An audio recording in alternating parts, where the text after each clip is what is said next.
Hello students, মাধ্যমিক study point চ্যানেলে সকলকে স্বাগত জানাই। এখানে আমরা 2021 সালের রায় মার্টিনের প্রশ্ন বিচিত্রা কাম টেস্ট ফেয়ার ভলিউম 3 যেটা রিভাইজ সিলেবাসের ওপর প্রকাশিত হয়েছে সেখানকার ম্যাথামেটিক্সের পেপারগুলি পরপর সলভ করছি। আমাদের ইতিমধ্যে 3টি ভিডিও আপলোড করা হয়েছিল, আজকে চতুর্থ ভিডিও সেকেন্ড মডেল কোশ্চেন পেপারের সেকেন্ড ভিডিও। তো চলুন শুরু করা যাক। ভিডিও শুরু করার আগে বলে রাখি, চ্যানেলে নতুন থাকলে অবশ্যই চ্যানেলটিকে সাবস্ক্রাইব করুন এবং সঙ্গে সঙ্গে যারা ঘন্টা চিহ্নটা অর্থাৎ বেল আইকনটা প্রেস করনি তারা অবশ্যই প্রেস করে দাও। প্রেস করে রাখলে কি হবে, আমি কোনো সময় ভিডিও আপলোড করলে সরাসরি আপনার ফোনে নোটিফিকেশান যাবে, তাহলে সহজেই বোঝা যাবে যে কখন ভিডিও আপলোড করছি।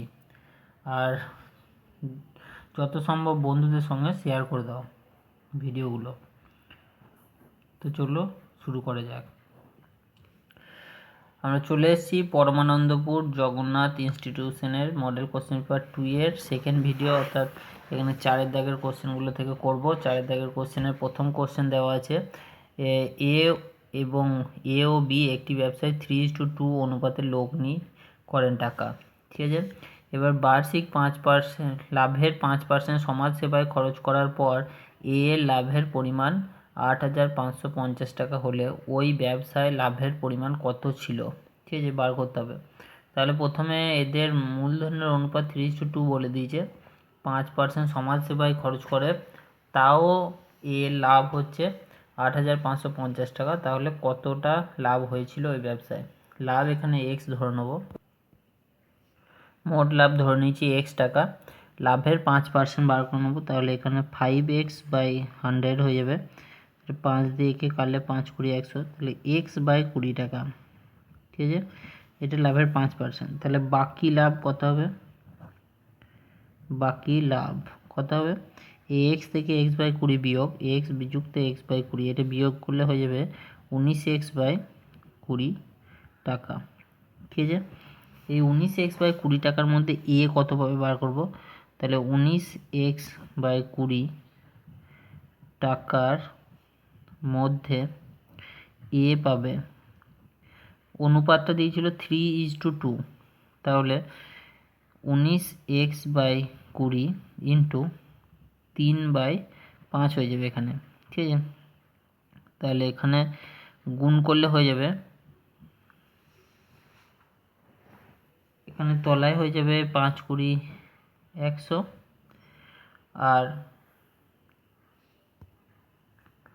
19 তিনে 57x, এই টাকাটা হয়ে যাবে এ লাভ। কিন্তু কোশ্চেনে এ লাভ বলে দিয়েছে 57x/100 সমানই বলে দিয়েছে 8,550। তাহলে সেখান থেকে এক্স এর মান বেরিয়ে যাবে 8,550 গণিত 100/57, ঠিক আছে। এবার কত দিয়ে কাটছে দেখতে হবে। এখানে 57 একে 57, ওদের থাকছে 3 আর এদের থাকছে 285, 57 5 285 হচ্ছে আর 0, তাহলে এখানে হয়ে যাচ্ছে 15,000 টাকা। 15,000 টাকা, তাহলে মোট লাভের পরিমাণ ছিল 15,000 টাকা। 4 দাগের এর উত্তর হচ্ছে 15,000 টাকা। এর পরের কোশ্চেন দেখে নেব। এর পরের কোশ্চেন দিয়েছে, বার্ষিক 12.12% হারে কোনো মূলধনের 2 বছরের চক্রবৃদ্ধি সুদ ও 2 বছরের সরল সুদের অনুপাত কত হবে? তাহলে বার্ষিক সুদের হার বলে দিয়েছে 12.12%, লিখে নেব যেটা বলে দিয়েছে। 2 এর বার্ষিক সুদের হার হচ্ছে 12.12%, তাহলে 12 দুগুণে 24 আর একে 25/2%, এটা বলে দিয়েছে। এবার 2 বছর সময়টা দিয়ে দিয়েছে কত? সময়টা দিয়ে দিয়েছে 2 বছর, ঠিক আছে।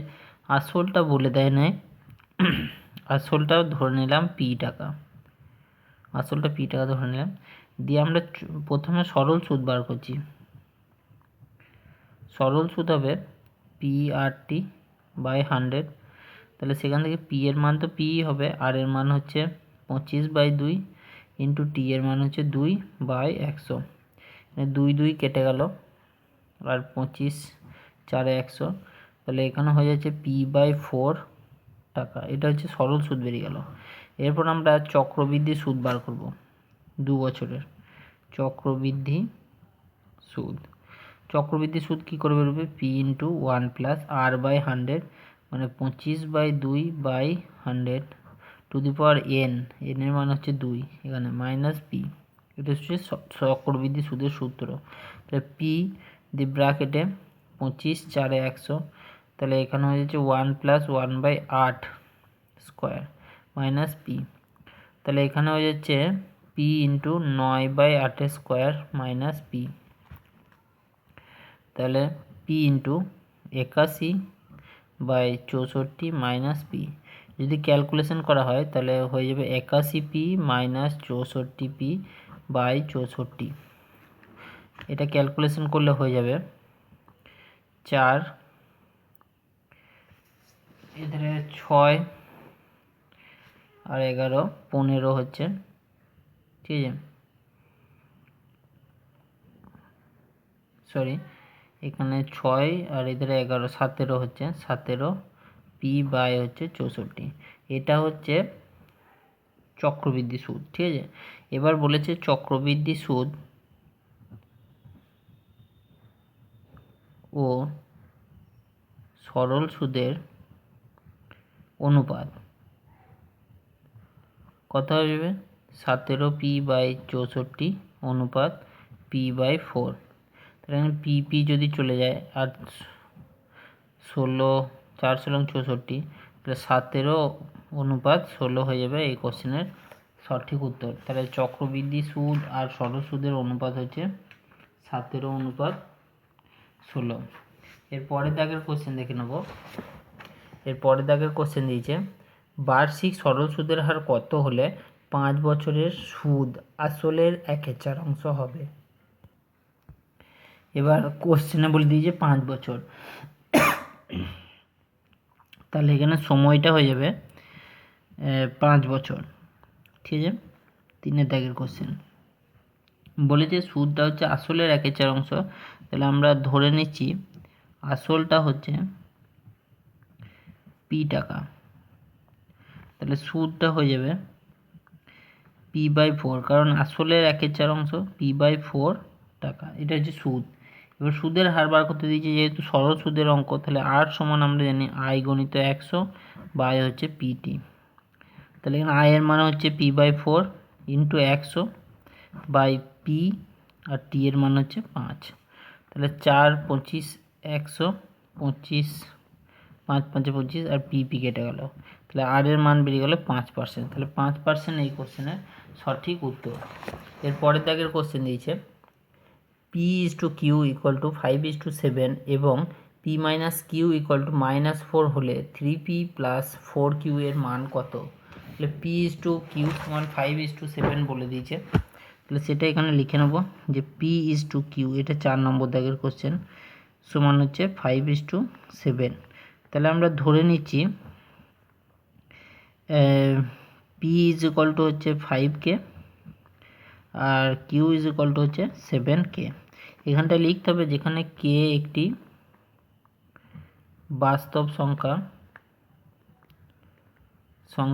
আর k not equal to 0, k 0 হলে চলবে না, এটা ধরে নিলাম। এবার কোশ্চেনে বলা আছে কি p-q = -4 দেওয়া আছে। এবার এখানে p এর মান বসিয়ে দিলাম, তাহলে 5k - 7k, q এর মান বসিয়ে দিলাম সমান -4, তাহলে সেখান থেকে -2k = হচ্ছে -4, তাহলে এখান থেকে k সমান হয়ে যাবে শুধু 2, k এর মান বেরিয়ে গেল 2। এরপর কোশ্চেনে বার করতে দিয়েছে 3p + 4q, তাহলে 3 ইন্টু p এর মান হচ্ছে 5k প্লাস 4 ইন্টু q এর মান হচ্ছে 7k, তাহলে 3 5 15k প্লাস 4 7 28k, 15 আর 28 যোগ করলে হয়ে যায় 43k। তাহলে 43 ইন্টু 2, k এর মান হচ্ছে 2, আগেই বার করেছি 2, তাহলে 43 ইন্টু 2 মানে হচ্ছে 86। তাহলে 86 হচ্ছে এই কোশ্চেনের সঠিক উত্তর, 86। এর পরের কোশ্চেন দিয়েছে 23, 30, 57 এবং 78 প্রত্যেকটি থেকে কত বিয়োগ করলে বিয়োগফলগুলি সমানুপাতি হবে। তাহলে আমরা ধরে নিচ্ছি এই সংখ্যাগুলি থেকে x বিয়োগ করতে হবে। ধরি 5 দাগের কোশ্চেন, ধরি x বিয়োগ করলে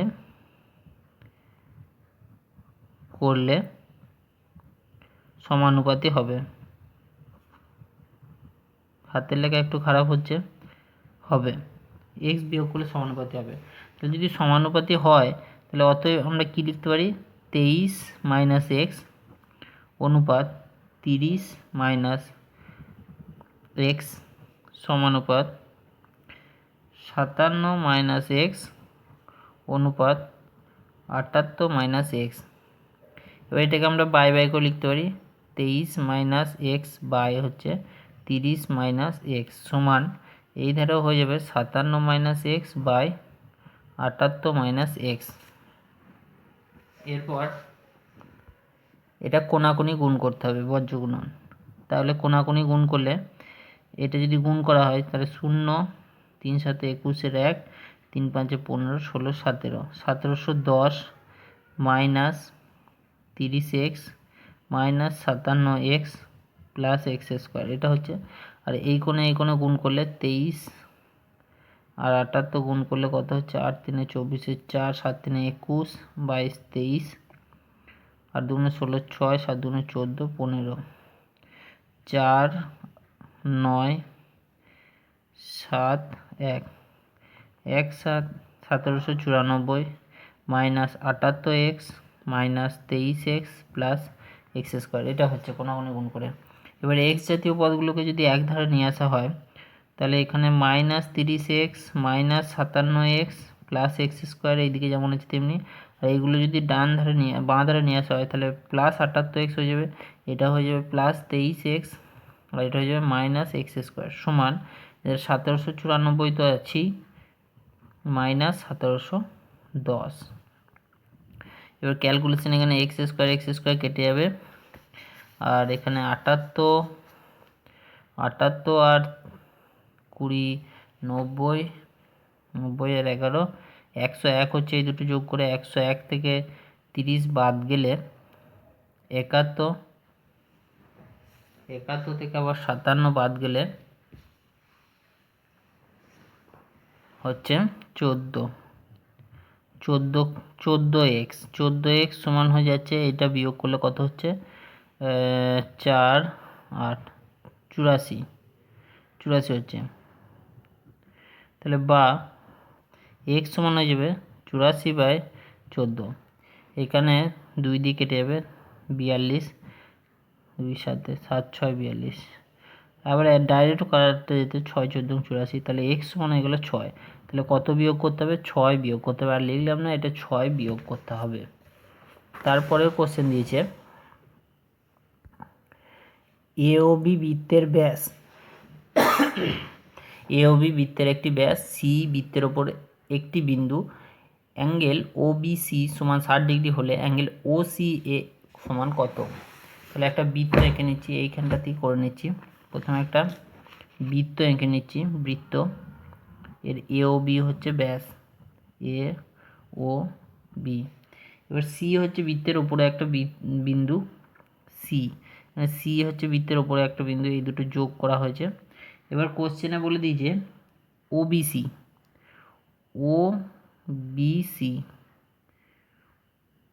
এই OBC এইটা বলে দিয়েছে কত ডিগ্রি, 60 ডিগ্রি। তাহলে OCA এর মান কত, OCA মানে হচ্ছে এই কোণটার মান কত বার করতে বলেছে। তাহলে এটা খুবই সোজা, কীভাবে করবো আমি বলে দিচ্ছি, এখানে শর্টেই বলে দিচ্ছি। দেখো এইটাও বৃত্তের ব্যাসার্ধ, এইটাও বৃত্তের ব্যাসার্ধ, মানে OBও বৃত্তের ব্যাসার্ধ আর OCও হচ্ছে ব্যাসার্ধ, ঠিক আছে। তাহলে এই কোণটা যদি 60 ডিগ্রি হয় তাহলে এই কোণটাও হবে 60 ডিগ্রি। তাহলে অ্যাঙ্গেল OBC সমান হবে অ্যাঙ্গেল OCB সমান হবে 60 ডিগ্রি, ঠিক আছে, এটা লেখা যাবে। আবার এই ACB এই পুরো কোণটা হচ্ছে অ্যাঙ্গেল ACB হচ্ছে 90 ডিগ্রি, কারণ কি, এটা হচ্ছে অর্ধবৃত্তস্থ কোণ, অর্ধবৃত্তস্থ কোণ। তাহলে এইটা গোটাটা 90°, তার মধ্যে এইটুকু হচ্ছে 60°। তাহলে এইখানে এসিও বা ওসিএ কোণটা কত হবে? অতএব অ্যাঙ্গেল ওসিএ সমান হয়ে যাবে 90° মাইনাস 60°, মানে হচ্ছে 30°। এই কোশ্চেনের সঠিক উত্তর। ঠিক আছে, এর পরের দাগের কোশ্চেন দেখে নেব। এর পরের দাগের কোশ্চেন দিয়েছে ও কেন্দ্রীয় বৃত্তের ওপর এ বি সি তিনটি বিন্দু এমনভাবে অবস্থিত যে এও সিবি একটি সামান্তরিক। তাহলে অ্যাঙ্গেল এও সি এর মান নির্ণয় করো। এটা করে নেব। তাহলে প্রথমে ছবিটা এঁকে নেব। ছবিটা কীভাবে আঁকবো? প্রথমে একটা বৃত্ত আঁকি। বৃত্ত এঁকেছি একটা। এই বৃত্তের ওপরে একটা ও, এই পয়েন্টটা। এবার বলেছে এও সিবি একটি সামান্তরিক। তাহলে একটা সামান্তরিক এঁকে এখানে এইরকম হবে অনেকটা।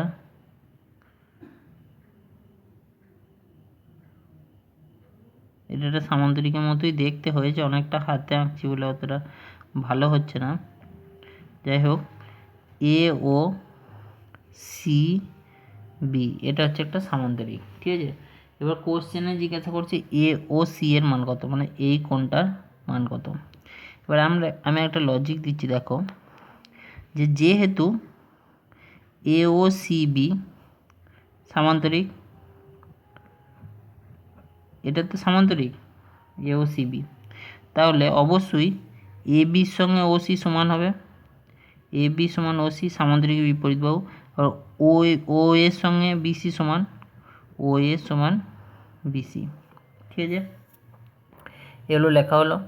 এরপর দেখো, আমরা যদি এইটা এর সঙ্গে যুক্ত করি, তাহলে এই ও বি ও সি আর ও এ তিনটি সমান হবে। ও বি ও সি আর ও এ তিনটি বৃত্তের ব্যাসার্ধ, তিনটি সমান হবে। আবার দেখো, এখানে দেখা গেল যে ও বির সঙ্গে ও সি সমান, আবার ও সির সঙ্গে কী সমান হবে? ও এ সমান। আর ও এ দেখো এখানে মানে বোঝা যাচ্ছে যে এই বাহুটার সঙ্গে এই বাহুটা সমান। আবার ও এর জায়গায় আমরা কি লিখতে পারি? বিসি। দেখো, ও বি ও সি আর ও এ তিনটে সমান, এই ও এর জায়গাতে আমরা লিখে দিলাম বিসি।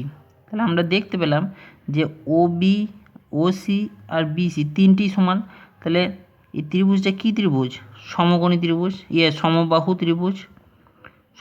ত্রিভুজ।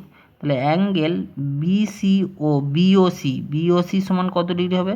60°, কারণ সমবাহু ত্রিভুজের প্রত্যেকটা কোণে 60° হয়, এটা হবে 60°। এবার সেম একইভাবে আমরা প্রমাণ করতে কী পারি? ও বি সমান ও এ সমান হচ্ছে এই ও সির জায়গায় যদি আমরা এ বি লিখে দিই, তাহলে দেখো এই বাহুটার সঙ্গে এই বাহুটার সঙ্গে এই বাহুটার তিনটে বাহুই সমান। তাহলে এইটাও একটা সমবাহু ত্রিভুজ, এই ধারের কোণটাও হবে 60°। তাহলে অতএব অ্যাঙ্গেল এ ও বি সমান হবে 60°। তাহলে এই 60 আর এই 60 মিলে হয়ে যাবে 120°। অতএব অ্যাঙ্গেল এ ও সি সমান হয়ে যাবে 60° যোগ 60°, মানে হচ্ছে 120°। এটা আমি শর্টে বুঝিয়ে করে দিলাম, এটা ভালো করে লিখলে একটু বড় হবে। ঠিক আছে, এটা নিশ্চয়ই করে নিতে পারবে। এর পরের দাগের কোশ্চেন দিয়েছে ত্রিভুজ এ বি সি এর অ্যাঙ্গেল এ বি সি সমান 90° এবং বিডি লম্ব এসি, বিডি সমান 6 সেমি এবং এডি সমান 4 সেমি হলে সিডি এর দৈর্ঘ্য কত বার করতে হবে। তাহলে আমরা এই সাইডটাই করে নিচ্ছি। প্রথমে একটা সমকোণী ত্রিভুজ আঁকছি, সমকোণী ত্রিভুজ যার এই কোণটা হচ্ছে 90°। ঠিক আছে, কোন কোণটা 90° বলছে? A B C. তাহলে এটা এ নাম দিলাম, এটা বি নাম দিলাম, আর এটা সি নাম দিলাম। এবার বলেছে বিডি লম্ব এসি, তাহলে এটা ডি লম্ব টানলাম, বিডি লম্ব এসি। এবার বিডিটা 6 সেমি দিয়ে দিয়েছে, আর দিয়ে দিয়েছে এডিটা হচ্ছে 4 সেমি। দিয়ে বার করতে বলেছে সিডি এর দৈর্ঘ্য। আমরা সদৃশ্যতার যে চ্যাপ্টারটা ছিল সদৃশ্যকোণী ত্রিভুজ, আমরা যদি প্রমাণ করি যে এই ত্রিভুজটার সঙ্গে এই ত্রিভুজটার সদৃশ্য, তাহলে আমরা সেখান থেকে একটা কনক্লুশন পেয়েছিলাম সদৃশ্যকোণী ত্রিভুজের যে উপপাদ্যটা আছে তার নিচেই আছে যে বিডি স্কোয়ার সমান হয়ে যাবে এডি গণিত ডিসি। তাহলে সেখান থেকে বিডি স্কোয়ার মানে হচ্ছে 6 স্কোয়ার সমান হচ্ছে এডি মানে হচ্ছে 4 গণিত ডিসি। তাহলে 6 স্কোয়ার মানে 36 সমান 4 গণিত ডিসি। তাহলে এখান থেকে ডিসি এর মান বেরিয়ে যাবে 36/4। তাহলে ডিসি সমান হয়ে যাবে 9 সেমি। তাহলে 9 সেমি হচ্ছে এই কোশ্চেনের সঠিক উত্তর। এরপরের কোশ্চেন দিয়েছে কোনো বৃত্তের 5√2 সেমি দীর্ঘ একটি জ্যা ওই বৃত্তের কেন্দ্রে সমকোণ উৎপন্ন করে, বৃত্তটির ব্যাস কত? তাহলে এটাও ছবিটা প্রথমে এঁকে নিতে হবে, না হলে বোঝা যাবে না। প্রথমে একটা বৃত্ত আঁকলাম, এই বৃত্তে এখানে একটা জ্যা টানলাম। এই জ্যাটা হচ্ছে কি কত সেমি বলে দিয়েছে? 5√2 সেমি বলে দিয়েছে। এ বলেছে এই জ্যাটা কেন্দ্রে 90 ডিগ্রি কোণ উৎপন্ন করছে। এটা হচ্ছে কেন্দ্রে 90 ডিগ্রি কোণ উৎপন্ন করছে। তাহলে এই যে ত্রিভুজটা এবিসি, এই ত্রিভুজটা একটা সমকোণী ত্রিভুজ, সমকোণী বটে আবার সমদ্বিবাহু বটে। কারণ হচ্ছে এবি সমান হচ্ছে এবি সমান বিসি সমান এক্স ধরে নিচ্ছি, কারণ হচ্ছে একই বৃত্তের ব্যাসার্ধ এ বির সঙ্গে এসি সমান হবে, তো এ বির সঙ্গে বিসি সমান হবে। তাহলে এ বি আর বিসি সমান এক্স ধরে নিচ্ছি ব্যাসার্ধ এক্স ধরে নিচ্ছি। তাহলে এরা যেহেতু একটা সমকোণী সমদ্বিবাহু ত্রিভুজ, তাহলে লম্ব স্কয়ার প্লাস ভূমি স্কয়ার মানে x square plus x square সমান হয়ে যাবে অতিভুজের স্কয়ার মানে 5√2 এর হোল স্কয়ার। তাহলে এখানে 2x স্কয়ার সমান হয়ে যাবে 5 স্কয়ার মানে 25 দুগুণে 50। তাহলে সেখান থেকে এক্স স্কয়ার সমান হয়ে যাবে 50কে 2 দিয়ে ভাগ করলে 25। তাহলে এক্স সমান হয়ে যাবে 5। যেহেতু এক্স সমান 5 মানে ব্যাসার্ধ 5, তাহলে অতএব ব্যাস কত বেরোবে? সমান হচ্ছে 5 গুণিত 2 মানে হচ্ছে 10 সেমি। 10 সেমি হচ্ছে এই কোশ্চেনের সঠিক উত্তর। এর পরের দাগের কোশ্চেন দেখে নেব। এর পরের দাগের কোশ্চেন হচ্ছে একটি অর্ধগোলাকৃতি একটি বাটি তৈরি করতে 127.2 বর্গ সেমি পাত লেগেছে, বাটিটির মুখের ব্যাস কত? তাহলে এই যে 127.2 যেটা দিয়েছে অর্ধগোলকের, এটা দিয়েছে আসলে বক্রতলের ক্ষেত্রফল, অর্ধগোলকের বাটির বক্রতলের ক্ষেত্রফল। তাহলে 10-এর অঙ্কটা বাটির বক্রতলের ক্ষেত্রফল দিয়ে দিয়েছে 127.2 বর্গ সেমি। এবার একে যদি পূর্ণ ভাঙা হয় 127কে 7 দিয়ে গুণ করলে হয়ে যায় 127 গুণিত 7, 7 7 49 9, 7 দুগুণে 14 আর 4 18 8, 7 1 7 8 আর 2 যোগ করলে 8 9 1 891/7 বর্গ সেমি। এটা হয়ে গেল বক্রতলের ক্ষেত্রফল।